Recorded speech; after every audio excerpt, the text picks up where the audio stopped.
Hey everyone, welcome back to another episode of The Socially Distant Lawyer. I'm Mitch Hayes. And I'm Greg Vinogradsky. And on today's episode, we're going to update you on the Grieving Families Act. So we had previously discussed how the Grieving Families Act was vetoed by, in New York, it was vetoed by Governor Hochul in January of 2023. Now it's passed the Senate. So what happened back in early or late January? The bill was vetoed by the governor because she had some concerns. So the bill was going to increase definitions of what the family was. It was going to expand monetary recovery for the surviving family member, as well as objective clarifications of what the decedent could recover. And so it was going to be a lot of increased costs and fees. And so in vetoing the bill, Governor Hochul said that it was going to impact on small businesses, individuals, the state's healthcare system, and it was going to impact the economy at large. And so there are questions about it, and that's why she vetoed it. So the bill got kicked down to this legislature again, and then it was recently passed, June 6th of 2023. It passed the Senate, and it's going back to the governor's desk. So Greg, why don't you tell us what the new updated bill would be? Yeah, so a lot of the things remain in the prior bill. Talk about the overall impact of it, but basically any claims filed July 1st, 2018, whether they're pending, whether they're yet to be filed, it's going to impact, right? So that's a big change. Any existing claims that are currently, in the middle of discovery or something like that, you're going to potentially have to reevaluate. Statute of limitations gets expanded from 2 years to 3 years for these wrongful death claims. Again, you're adding another year, so obviously there's going to be much more claims. You're going to be, maybe one of the biggest takeaways from this is there's going to be a recovery for the grief, the anguish that the family members or the people that are entitled to recover feel as a result of the death. The way it's currently structured, the wrongful death statute allows for pecuniary losses, things that you can actually quantify. You can't quantify the grief and anguish that somebody feels from a loved one's loss, and this bill is designed, in part at least, to address that. The jury, and maybe one of the biggest takeaways, is who is entitled to bring this lawsuit. Currently, you're entitled by the spouse, the children are entitled to bring a claim for wrongful death and assert, pecuniary losses. This would modify that because the family member and who is entitled to recover would be decided potentially by the jury. This means that uncles, aunts, cousins that are close to the person that's deceased can make a case that they're a close enough family member, and a jury will decide yes or no based on testimony that they provide for how close that relationship was.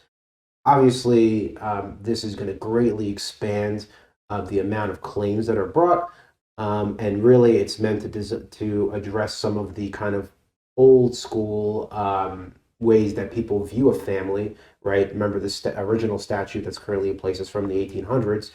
So this does not address currently, LGBTQ type of family system or the foster care system and things like that.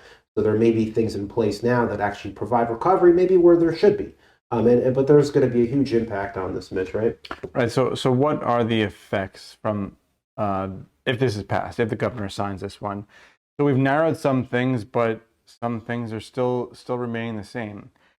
With this expansive definition of close family members, and with the cases being allowed to go under this act that are currently filed, there's going to be so much increased costs of litigation, increased costs of depositions. We're going to have to take depositions of anyone who's going to make a claim as a close family member. It'll be left for a jury to decide who the close family member is, but there's going to need to be proof, and so we're going to need to learn that. So anytime you're bringing something to a jury to decide, that means exposure, right? That means there's going to be a huge increase in claims.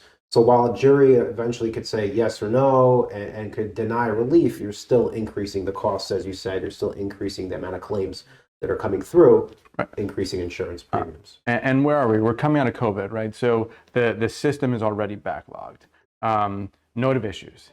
Those are going to be stricken left and right if this gets passed, because as a case proceeds to trial, under this expansive definition now, we're going to have to go back and reinvent the wheel, so to speak. So the cases are going to get backlogged.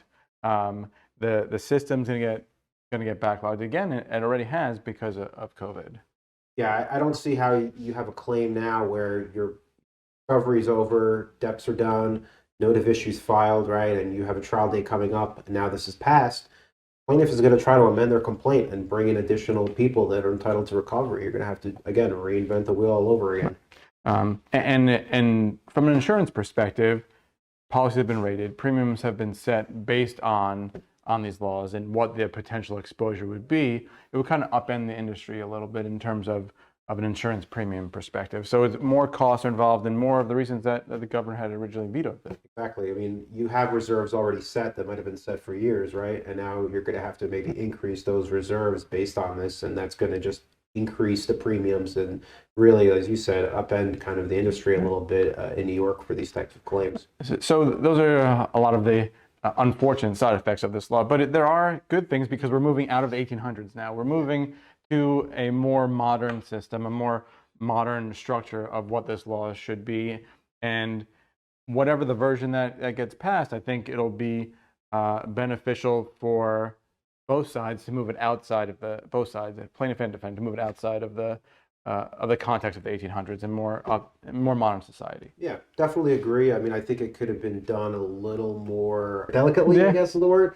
But still, you know, there's sometimes only one way to move things forward, and that's just to take a big step, and that's what I guess this is trying to do. So we'll see. Yep. So we'll see where it goes. We'll keep updated. We'll see if the governor signs it into law, and like we have updated you on it now, we'll continue to update you on what happens with the Grieving Families Act. So stay tuned to us. Follow us on our social media channels, and we'll see you next time.